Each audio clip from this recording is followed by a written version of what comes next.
안녕하십니까. 차구영 목사입니다.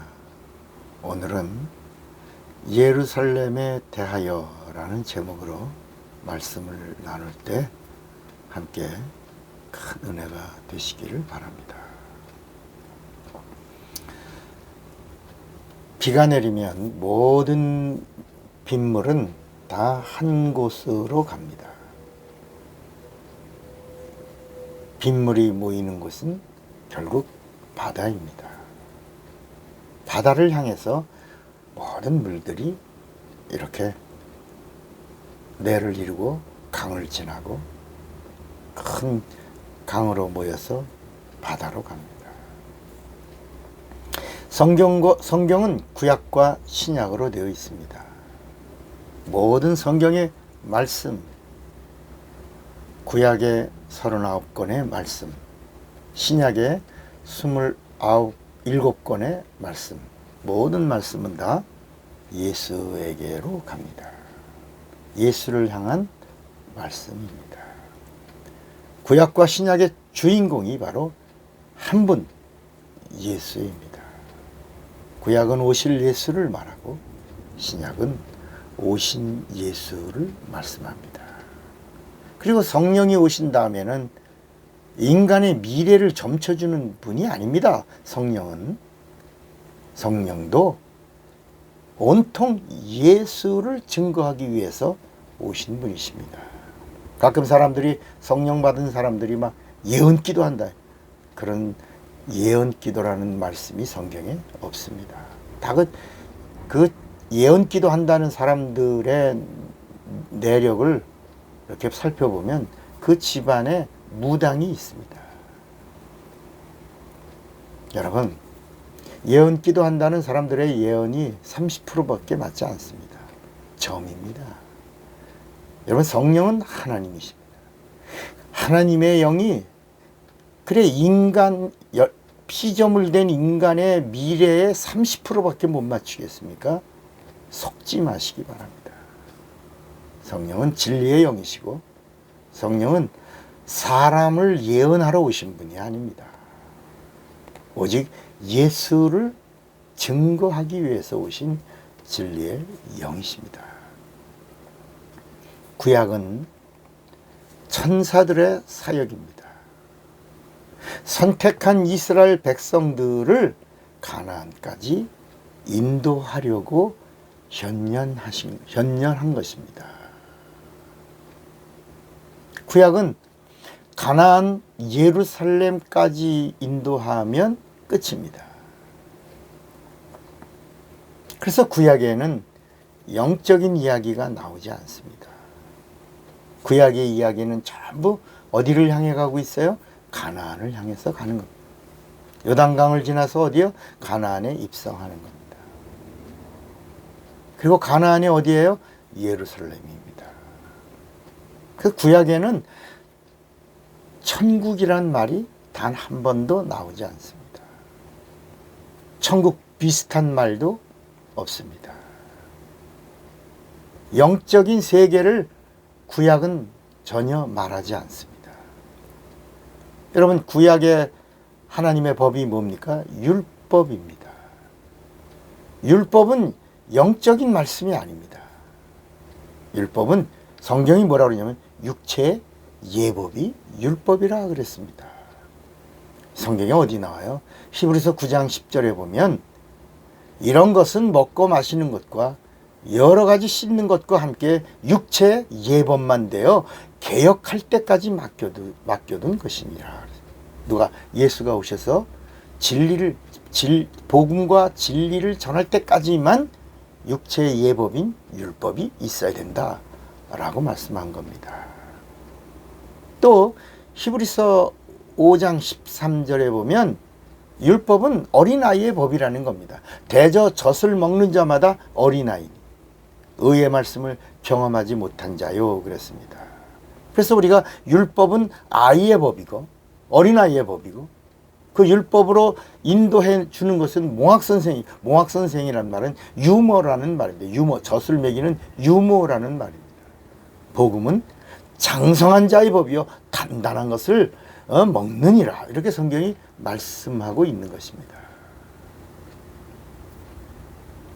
구약은 선택받은 자에게만 하나님의 구원을 주셨습니다.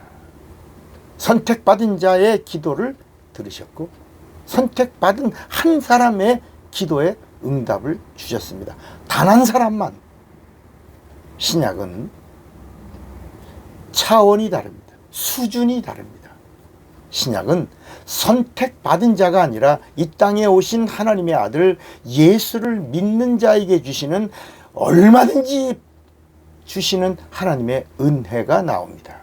예수가 오시고 죄와 사망의 문제를 해결하신 후에는 누구라도 예수를 믿으면 구원을 받습니다.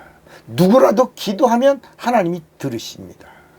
누구라도 살려고 회개할 수 있고 회개하면 예수의 피가 뿌려지고 그리고 죄에서 용서해 주십니다. 회개도 구약에는 단 한 사람만 회개했어요. 단 니느웨에 선택받은 그들만 회개했고 그들만 용서를 받았어요. 그들만 구원을 받았어요.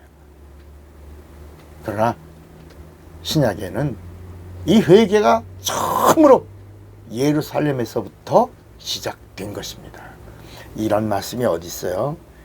누가복음 24장 47절에 보면 또 그의 이름으로 죄사함을 얻게 하는 회개가 예루살렘으로부터 시작할, 여기서부터 시작했다는 겁니다. 모든 족속에게 전파될 것이 기록되었으니. 그러니까 예수님이 어디서 탄생하셨어요? 예루살렘에서 탄생하셨습니다. 그런데 예수님이 탄생하신 정확한 장소는 베들레헴입니다. 베들레헴이 어디예요? 예루살렘의 입구입니다. 예루살렘 입구에 주막집이 베들레헴입니다. 예루살렘에서 구원이 시작되고 예루살렘에서 은혜가 시작되었습니다. 구원의 시작이 예루살렘이고 복음의 시작이 예루살렘입니다. 전도도 어디서 시작했어요? 예루살렘에서 시작돼요. 증인도 어디서 나왔어요? 오직 성령이 너에게 임하시면 너희가 권능을 받고 예루살렘과 온 유다와 사마리아와 땅끝까지 이르러 나의 증인이. 증인이 어디서 나왔어요? 예루살렘에서부터 시작했어요. 교회도 어디서부터 출발했어요? 예루살렘에서 교회가 시작됐어요. 하나님의 선교도 어디서 시작했어요? 예루살렘에서 시작했어요. 예수의 죽음이 어디예요? 예루살렘이에요. 갈보리 언덕이라 그랬죠? 갈보리 언덕이 어디예요? 예루살렘. 그 골고다가 예루살렘에 있어요. 부활이 어디서 이루어졌어요? 부활하신 곳이 바로 예루살렘이에요. 그 무덤이 어디 있어요? 예루살렘에 있어요. 기드론 골짜기가 어디예요? 예루살렘이에요. 인류의 구원과 마귀를 심판하신 곳이 어디예요? 예루살렘이에요. 성령을 받으라 명령하신 곳이 어디예요? 예루살렘이에요. 예수님이 승천하신 마가의 다락방이 어디예요? 감람산이 어디예요? 승천하신 감람산이 예루살렘이에요. 예루살렘 언덕이에요. 성령 강림하신 곳이 어디예요? 예루살렘이에요. 그 마가의 다락방이 예루살렘에 있어요. 예수님이 성전을 헐라 내가 이 성전을 다시 세우리라 하신 이 요한복음 2장 19절을 완성하신 곳이 어디예요? 예루살렘이에요. 자, 그러면 예수님의 재림도 어디서 이루어질까요? 때가 되면 예수님이 재림하실 터인데 재림하실 곳이 어딘가? 예루살렘이에요. 어디에서요? 감람산이에요. 요한복음 14장 1절에 보면 너희는 마음에 근심하지 말라. 하나님을 믿으니 또 나를 믿으라. 내 아버지 집에 거할 곳이 많도다. 그렇지 않으면 너희에게 일렀으리라. 내가 너희를 위하여 처소를 예비하라고 하더니 가서 너희를 위하여 처소를 예비하면 내가 다시 와서 너희를 내게로 영접하여 나 있는 곳에 너희도 있게 하리라 그랬습니다. 갔다가 다시 오시겠다, 재림하시겠다 그랬는데 사도행전 1장 11절에 보니까 갈릴리 사람들아 어찌하여 서서 하늘을 쳐다보느냐. 하늘로 올리우신 이 예수는 하늘로 가심을 본 그대로 이곳에, 이 장소에, 예루살렘에, 여기 재림하실 때 여기 예루살렘에 오시겠다 하였느니라. 그날에는 전 세계에 동시다발로 이루어질 겁니다. 미국이 밤이면 대한민국은 아침이고, 대한민국이 아침이면 유럽은 한낮이 될 겁니다. 두 사람이 잠을 자다가, 두 사람이 김을 매다가, 두 사람이 밭에 있다가 예루살렘에 재림하시는 주님을 뵙게 될 것이고, 동시에 거기서 한 사람은 가고 한 사람은 남게 될 것입니다. 그래서 예루살렘을 보라는 것입니다. 예루살렘의 때를 보라는 것입니다. 지금 중동전의 그 심각한 상황들이 이게 이런 역사적 사실 속에서 이루어지는, 하나님의 성경이 이루어지는, 하나님의 약속이 성취되는, 하나님의 때가 이루어지는 영적인 때의 실상이 이루어지는 것이라는 것을 아셔야 할 것입니다. 깨어있는 자가 되시기를 바랍니다. 예루살렘 일의 샬롬입니다. 준비된 평강이고 예루살렘은 예수입니다. 예수가 태어나신 곳이요, 예수가 복음을 전한 것이요, 예수가 구원을 주신 곳이요, 예수가 마귀를 심판하신 곳이요, 예수가 다시 오시는 곳입니다. 차구영 목사입니다.